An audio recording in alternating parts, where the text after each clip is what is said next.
Cerita ini dimulai dengan seorang wanita bernama Violet. Dia sedang terluka dan berdarah, terbaring di tanah. Suaminya, Blake, datang dan menendangnya dengan sangat kasar. Lalu, Blake malah memberikan pistol ke Violet dan menyuruhnya untuk menembaknya. Tapi kita tidak tahu apa yang terjadi setelah itu. You did this to yourself.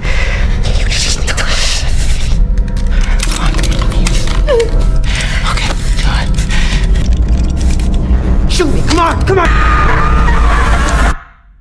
Beberapa tahun kemudian, Violet sudah hidup jauh lebih baik. Sekarang dia bekerja sebagai terapis, yaitu orang yang membantu wanita lain yang pernah disakiti, seperti dirinya dulu. The show self. Don't say anything. Everything she's been through.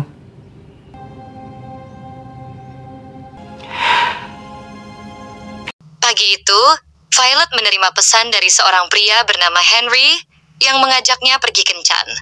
Tepat saat itu, ada pria yang bilang dia dari perusahaan listrik dan mau memeriksa meteran di rumah. Violet tidak curiga, lalu membiarkannya masuk. Malam harinya, Violet bermain dengan anak laki-lakinya yang bernama Toby. Tak lama kemudian, adik Violet yang bernama Jen datang ke rumah untuk menjaga Toby karena Violet mau pergi kencan. Sebelum pergi, Violet dandan cantik dan bilang ke Jen kalau Toby harus tidur jam 8 malam dan dia bisa melihat mereka lewat kamera CCTV di rumah. Okay, yes ma'am. Have fun.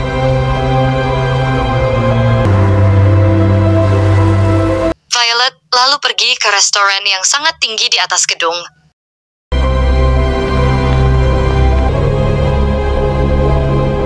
Di dalam lift, Henry mengirim pesan bahwa dia akan terlambat 10 menit dan menyuruh Violet menunggu di bar. It's under Campbell. Henry's head through the corridor. You'll see the bar straight ahead. I'll come. Thanks.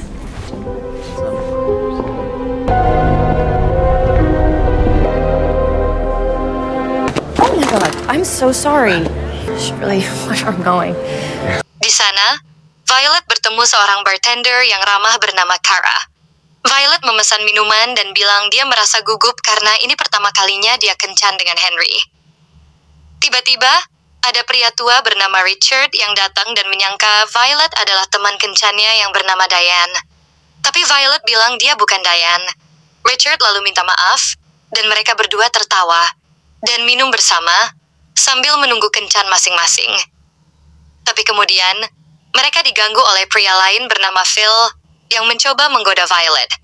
Untungnya, bartender Kara membela Violet dan mengusir Phil, lalu bilang kalau Phil itu pemain piano baru yang suka menggoda semua orang. Tak lama, wanita bernama Diane akhirnya datang menemui Richard, dan mereka pun pergi duduk bersama. Violet mengirim pesan ke adiknya di rumah, dan tiba-tiba muncul gambar lucu dari aplikasi yang mirip AirDrop bernama DigiDrop. Violet bingung siapa yang mengirim gambar itu karena banyak orang di restoran sedang bermain HP. Akhirnya, Henry datang juga. Dia memuji Violet dan bilang dia sangat cantik malam ini. Mereka pergi duduk di meja mereka yang punya pemandangan kota yang indah. Only a few minutes from downtown. Just here. We're in the car, otherwise we'll take it. Oh, of course. Henry bilang dia seorang fotografer dan membawa tas kameranya karena tidak mau meninggalkannya di mobil. Dia juga memberi Violet sebuah mainan kecil berbentuk keping hoki. Sebagai hadiah untuk Toby, Violet senang sekali dan berterima kasih padanya. Saat Violet dan Henry sedang duduk di restoran, seorang pelayan bernama Matt datang dan mencatat pesanan minuman mereka. Tapi tiba-tiba, Violet menerima pesan aneh lagi lewat aplikasi bernama DigiDrop. Kali ini, pesannya meminta Violet untuk tidak mengabaikan pesan tersebut.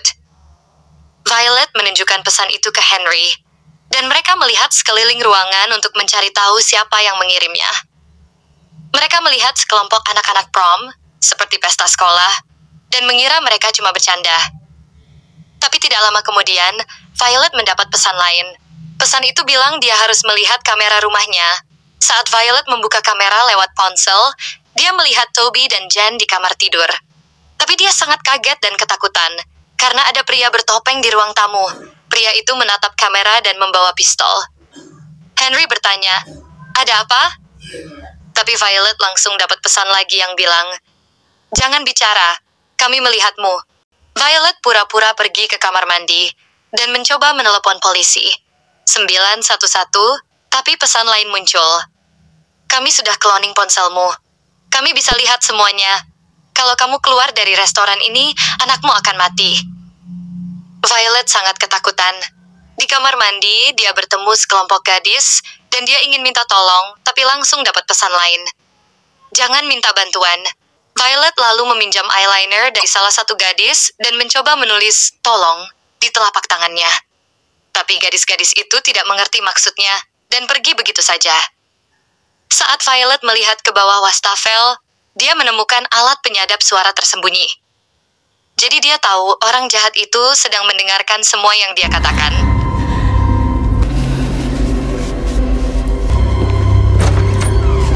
Violet kembali ke meja. Henry bisa melihat dia tampak cemas, jadi Violet pura-pura bilang dia hanya sedih karena jauh dari Toby. Tapi tiba-tiba, Violet melihat alat penyadap lain di lampu meja. Dia jadi sangat takut karena orang jahat itu bisa mendengar segalanya. Violet bilang dia takut ketinggian dan ingin pindah meja. Henry setuju, dan pelayan Matt datang bilang ada meja lain. Tapi sebelum mereka pindah, Violet dapat pesan, "Jangan pindah meja, atau Toby mati dalam 1 menit." Violet langsung panik dan bilang lebih baik kembali saja ke meja awal, karena ingin menikmati pemandangan. Matt dan Henry bingung, tapi setuju. Happy? Yes. Well, you. Saat Matt kembali ke meja, Violet diam-diam bertanya lewat pesan ke orang jahat itu, "Apa yang kamu mau?" Lalu Penetes, nama si pengirim pesan, bilang, "Ambil kartu SD dari kamera Henry. Terserah kamu bagaimana caranya." Dengan jantung berdebar, Violet melepas jam tangannya dan menyimpannya ke dalam dompet. Saat Henry tidak melihat, dia pura-pura kehilangan jamnya dan menyuruh Henry mencari ke meja depan. Henry pun pergi. I don't remember. Oh, remember the hostess complimented me on it? I'm gonna look around here, but would you mind? Saat Henry pergi, Violet mengambil kamera dari tas Henry, dan saat membukanya, dia melihat foto-foto rahasia, termasuk wali kota bersama orang jahat dan bukti korupsi. Violet mengambil kartu SD-nya dan segera kembali duduk. Pas saat Henry kembali, Henry bilang petugas restoran tidak melihat jamnya. Tapi kemudian Penetes mengirim pesan lagi, "Pergi ke kamar mandi sekarang." Violet bilang mungkin dia tinggalkan jamnya di kamar mandi dan segera pergi. Di sana, Penetes mengirim pesan, "Hancurkan kartu SD itu dan buang ke toilet." Violet sangat sedih dan takut, tapi dia menghancurkan kartu SD dan membuangnya karena ingin menyelamatkan Toby. Dia lalu memohon kepada Penetes, "Tolong, keluarkan pria itu dari rumahku." Tapi Penetes menjawab dengan dingin, "Belum selesai, buka dispenser handuk." Violet pun membuka tempat handuk dan menemukan botol kecil berisi cairan. Penetes memerintahkannya, "Masukkan cairan ini ke minuman Henry. Bunuh dia." Violet kaget dan berkata, "Aku tidak bisa membunuh orang." Tapi Penetes menjawab, "Kamu pernah membunuh seseorang sebelumnya. Kamu bisa melakukannya." Violet kembali ke meja dengan pikiran kacau. Did you find it? No, I did.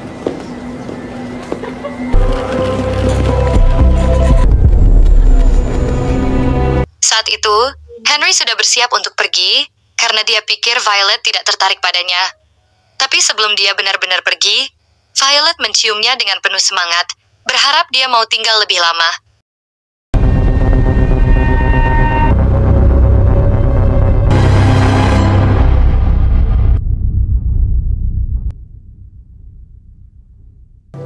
Stay with me. Henry yang kaget dan senang akhirnya setuju untuk tetap tinggal. Setelah itu, Henry dan Violet kembali duduk di meja mereka. Tapi Penetes, orang jahat yang terus mengirim pesan, berkata pada Violet untuk segera menyelesaikan tugasnya. Saat itu, Matt si pelayan datang untuk mencatat makanan yang ingin mereka pesan. Di waktu yang sama, seorang pria bernama Phil mulai bermain piano di restoran.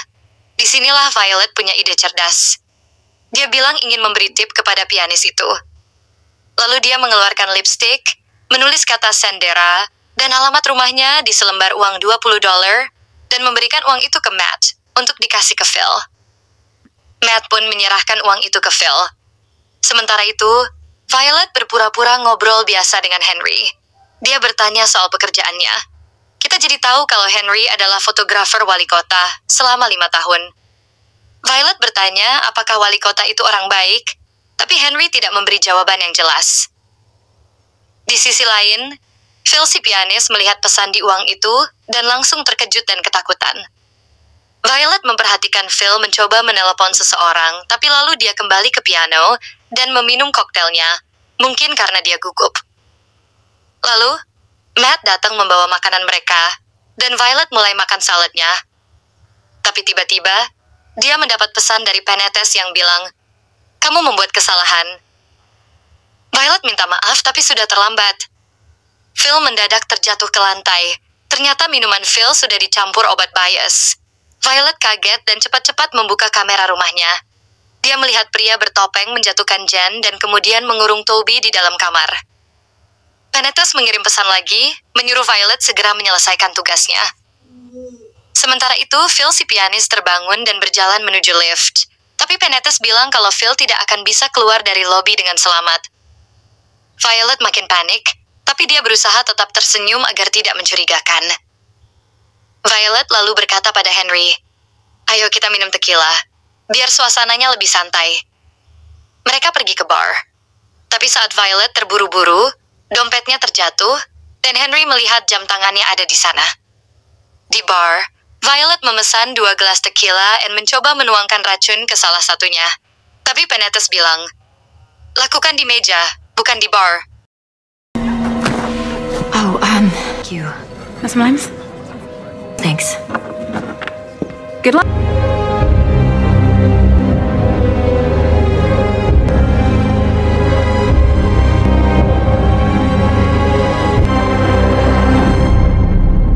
Saat Violet kembali ke meja, Henry menyerahkan jam tangannya dan berkata, "Jam ini jatuh dari dompetmu tadi." Dia juga bilang kalau Violet kelihatan gelisah dan bertanya, "Ada apa sebenarnya? Aku bisa bantu kalau kamu jujur." Violet mulai teringat kejadian masa lalu. Malam saat dia berusaha menembak suaminya yang jahat, Blake, tapi tidak bisa. Saat itu, Toby yang masih kecil melihat semuanya dan menangis, dan Blake malah mengarahkan pistol ke arah Toby. Violet akhirnya menceritakan semua itu ke Henry.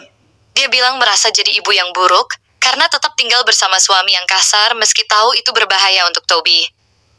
Toby melihat hal-hal yang seharusnya tidak dilihat oleh anak-anak. Henry juga bercerita balik. Dia pernah dikhianati oleh orang yang paling dia percaya, dan tidak bisa menghentikan orang itu saat banyak orang baik terluka. Tapi dia bilang, "Mantan suamimu tidak mengambil harapanmu. Diamu masih di sini, sama seperti aku." Violet tersenyum dan berkata, "Kamu orang baik." Lalu dia bilang lupa, mengambil jeruk nipis, dan meminta Henry kembali ke bar. Saat Henry pergi, Violet dengan sedih menuangkan racun ke gelas tequilanya. Tak lama kemudian, Henry kembali dan mengangkat gelasnya. Tapi Violet tidak bisa membiarkannya minum. Jadi, dia sengaja menumpahkan anggur ke bajunya agar Henry meletakkan gelas itu. Saat Henry pergi membersihkan bajunya, Violet mendapat pesan dari Penetes. Itu tidak terlalu pintar. Beberapa saat kemudian, seorang wanita bernama Kara datang mendekati Violet dan bertanya, "Kamu baik-baik saja? Kamu kelihatan sedih malam ini." Cara penasaran apakah Henry, teman kencan Violet, melakukan sesuatu yang salah. Tapi Violet bilang bukan Henry yang jadi masalah, melainkan hal lain yang lebih serius. Lalu, Kara memberitahu sesuatu yang mengejutkan, katanya, Richard, pria tua yang sedang bersama wanita lain, terus menatap Violet sepanjang malam. Mendengar itu, Violet marah dan mendatangi Richard sambil membawa 2 gelas tequila. Salah satu gelas itu mungkin sudah dicampur racun. Violet berpura-pura bersikap ramah dan bilang, "Maaf, temanku pergi. Mau minum ini?" Tapi Richard tiba-tiba memanggil namanya. Padahal Violet belum pernah memberitahu siapa namanya. I remember telling you my name before. Violet langsung sadar. Penyamaran dirinya terbongkar. Richard menyuruhnya duduk dan mengaku bahwa dialah si penetes orang yang selama ini mengancam dan menyuruh Violet lewat pesan. Richard juga mengaku bahwa dia bekerja untuk wali kota dan mendapat tugas membunuh Henry, karena Henry sebenarnya adalah informan FBI, orang yang memberikan info rahasia untuk membantu menangkap penjahat. Dia bilang pesan-pesan itu tidak bisa dilacak, jadi dia bisa menyuruh siapa saja untuk membunuh Henry, termasuk Violet. Violet bertanya, "Kenapa aku?" Richard menjawab, "Karena kamu pernah membunuh orang, jadi mudah menjebakmu." Tapi Violet bersikeras, "Aku tidak membunuh suamiku." Lalu kita melihat kilas balik malam saat suaminya, Blake, hampir menembak anak mereka, Toby. Tapi tiba-tiba siren polisi berbunyi, dan Blake malah menembak dirinya sendiri. Jadi Violet tidak pernah membunuh siapapun. Tapi Richard tetap menyalahkannya, dan bilang karena tindakannya, Phil si pianis jadi mati. Dia juga mengancam Violet, karena mereka punya rekaman saat Violet memasukkan racun ke gelas Henry. Sehingga kalau dia dilaporkan, Violet akan dianggap bersalah. Richard lalu berkata, "Satu-satunya cara kamu bisa menyelamatkan anakmu adalah dengan membunuh Henry." Lalu, Henry datang dan Violet berpura-pura santai. Dia mengenalkan Richard sebagai teman lama dan memberikan segelas tequila pada Henry, bilang bahwa minuman itu sudah dia campur. Henry meminumnya, dan Violet menyuruhnya untuk kembali ke meja dan menunggu. Setelah itu, Violet meminta Richard agar menyuruh orang bertopeng di rumah pergi, karena tugasnya sudah selesai. Richard pun mengirim perintah kepada si pria bertopeng yang akhirnya pergi dari rumah Violet. Richard senang karena merasa sudah menang. Dia mulai menyantap hidangan penutup dan mengobrol santai. Tapi tiba-tiba, Violet berkata sesuatu yang mengejutkan. "Sebenarnya, aku tidak meracuni minuman Henry. Aku meracuni makanan penutupmu." And like tonight when I pretended to poison that shop.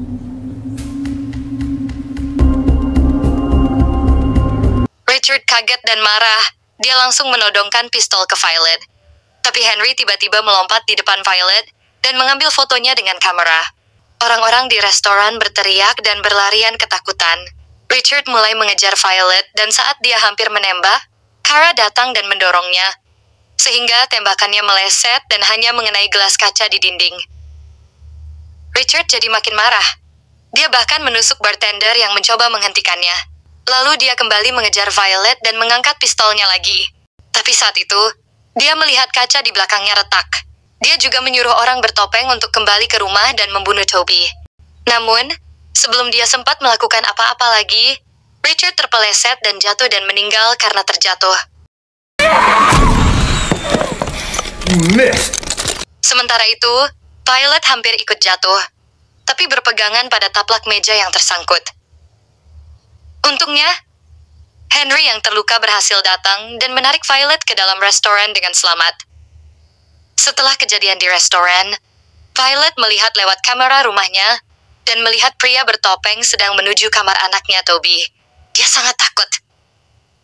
Violet segera mengambil kunci mobil Henry dan memintanya untuk menelepon polisi.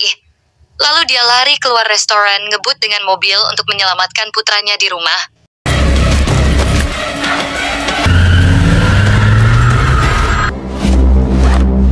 Sementara itu, di rumah Jen, pengasuh Toby, mulai sadar dan mencari Toby. Tapi ternyata, pria bertopeng itu sudah menangkap Toby dan hendak menyakitinya. Jen yang berani menusuk kaki si pria jahat, lalu menarik Toby menjauh dari bahaya. Mereka berdua berlari ke kamar dan mengunci diri di dalam, lalu mengganjal pintu dengan lemari dan kursi. Tapi sayangnya, pria bertopeng itu berhasil masuk juga. Dia menembak lengan Jen, dan juga menembak tempat tidur beberapa kali. Dia pikir Toby sedang bersembunyi di sana.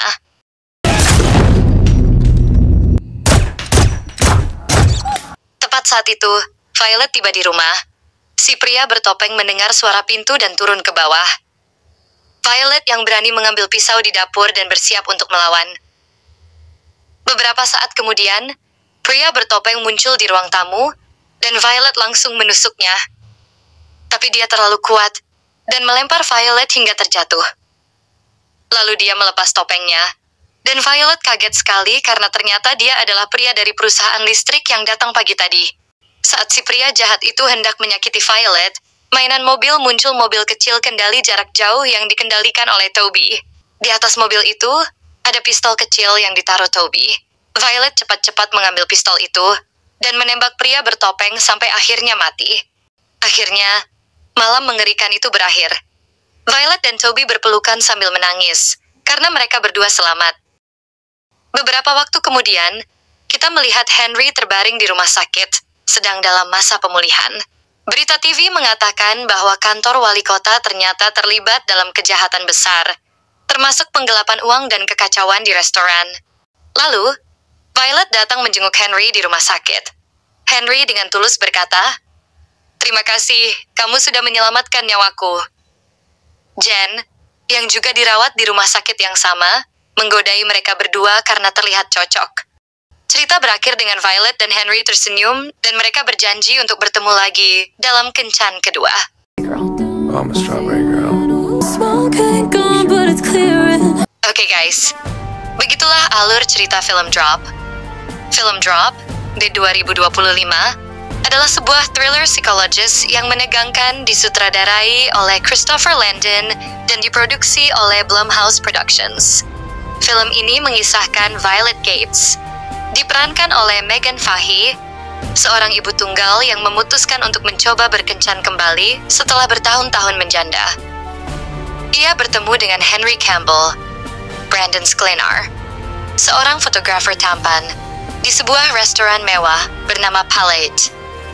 Namun, malam romantis mereka berubah menjadi mimpi buruk ketika Violet mulai menerima pesan-pesan anonim melalui aplikasi bernama DigiDrop. Pesan-pesan tersebut mengancam keselamatan putranya, Toby, dan adiknya, Jen, yang sedang menjaga Toby di rumah. Violet dipaksa mengikuti instruksi dari pengirim pesan tanpa memberitahu siapapun, atau nyawa orang-orang terdekatnya akan terancam. Oke, sekian cerita dari saya. Sampai jumpa di video berikutnya.